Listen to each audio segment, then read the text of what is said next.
Water shutdown in Sheboygan today. New fire chief appointed in Sheboygan. 2 dead, 1 in custody in Grand Chute. These and other local stories are coming up on this edition of Community News Review. This is Community News Review, a service of WSCS TV, news content provided by WHBL.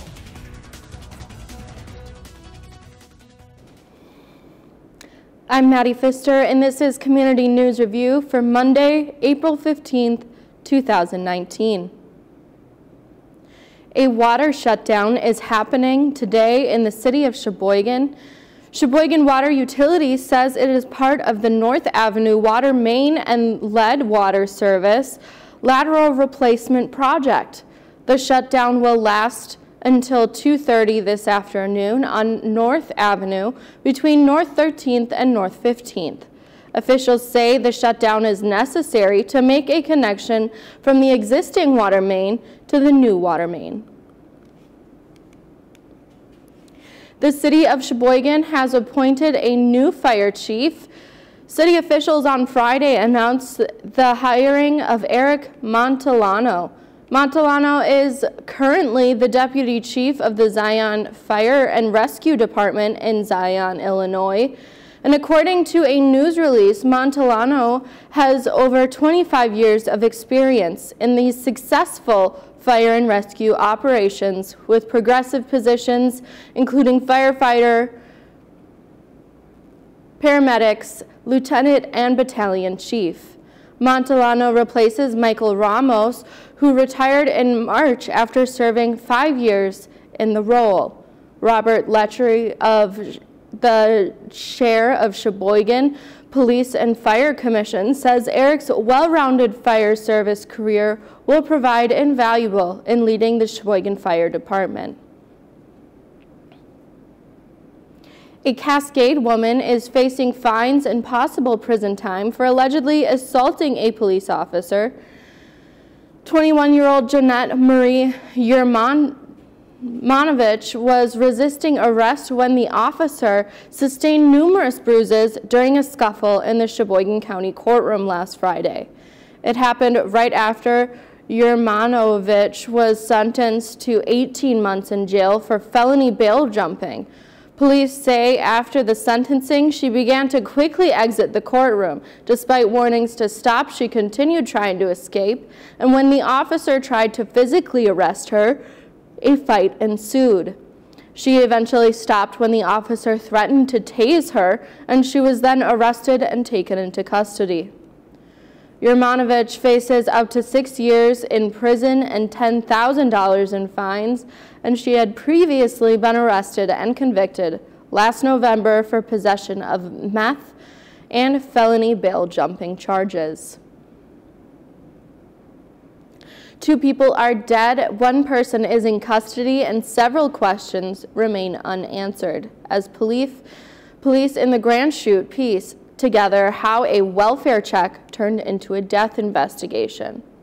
Officers were called to a home on West Edgewood Drive in the town of Grand Chute on Sunday morning, where they discovered 2 dead bodies and a 3rd person was taken into custody without incident. He was later identified as 17-year-old Alexander Cross of Neenah, and police say he is a junior at Neenah High School.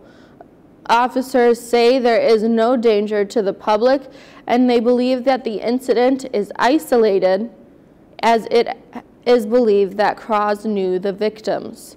Charges of first-degree intentional homicide are expected to be recommended. We are working to accurately identify the deceased. Once we are able to do that, we can make notification to family members. And Grand Chute Community Resource Officer Travis Wass. A Madison attorney is the new chairman with the Republican Party of Wisconsin. Andrew Hitt is senior counsel at Michael Best & Frenchers and the chief operating officer at Michael Best Strategies. He has also served as a senior advisor to former Governor Scott Walker. Party officials announced over the weekend that HIT will succeed Brad Courtney, who stepped down after 8 years as a party chair. And finally, proposed legislation will help support Wisconsin's infant hemp industry. State Senator Patrick Testin said the legislation creates truth in labeling laws for hemp procedures and corporations. Lessons learned over the past year to create a program that better meets the needs of Wisconsin farmers and processors. We want to make sure that the administration of our own program, because we think we can administer it more effectively at the state level, as opposed to having the feds come in and mandate who is going to look at and operate, Testin said. Is there money to be made? Representative Tony Kurtz is an organic farmer who grew hemp last year. The inaugural year for the state's hemp program, I will put it this way. I'm not going to lose money, Kurtz said. I think it will be profitable. The growing market for hemp-derived products could represent an opportunity for Wisconsin's hard-pressed dairy farmers to diversify. Our farmers are going to run with this, Testin said. We are really poised right now to be the national leader. And that is our report for today. Join me again on Wednesday for more local news and information on Community News Review.